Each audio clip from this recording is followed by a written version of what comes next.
زه به تاسو ته یو خبره وکړم. زما یو ملګری یو مولانا صاحب و، په یو مسجد کې امامتي کوله او 10,000 روپۍ تنخواه ورته میلاوېده.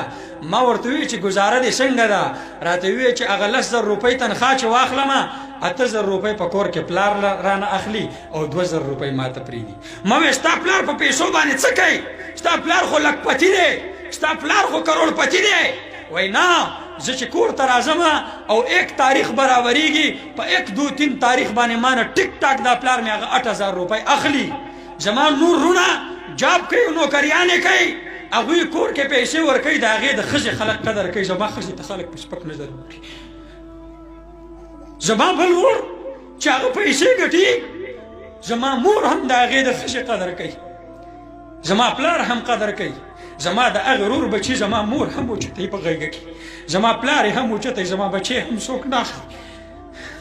اولې خبره دا ده چې د بابا دومره لویه کوتاهي ده چې بچی ولا الله عالم ورکړه، د علم نه بعد د بابا د بچي سره دا رویه ده چې 8,000 روپۍ ورته په جیب کې نه پرېږدي. د عالم د ښځې سره امتیازي سلوک دی، د عالم د بچي سره امتیازي سلوک دی. او دغه شان ترور هم غورځولی دی عالم، پلار هم غورځولی دی، مور هم غورځولی دی، او معاشرې هم غورځولی دی. دا د علماو څخه ډېره لویه بې وفایي ده. ما تېرو ورځو کې د یو عالم سره ناسته وه، دوران د خبرو کې ما ته وویل چې مولانا صاحب د یو مدرسې محتمم و، مولانا صاحب الله ګواه کوم چې دغه لوی اختر نه بعد ما کور ته غوښه نه ده راوړې. ما خپلو بچو باندې لوی اختر نه بعد تر اوسه پورې غوښه نه ده خوړلې.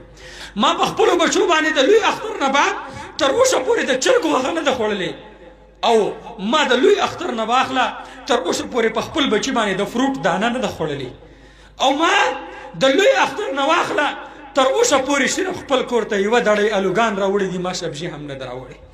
علما نن په دې حالات کې دي، خو لیکن تاسو ته لاس نه دي غځولی او د ځان دپاره یې څه غوښتي نه دي. که څه یې غوښتي دي هم ستاسو د دې بچو دپاره یې غوښتي.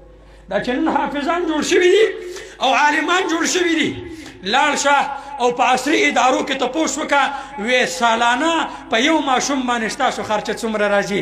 بیا راشه او په مدرسه کې هم تپوس وکړه، وې سالانه ستا په دې یو بچي باندې څومره خرچه راځي. پته به درته ولګي چې مونږ څومره د غربت او د قسم پرسې او د فقر په حالت کې.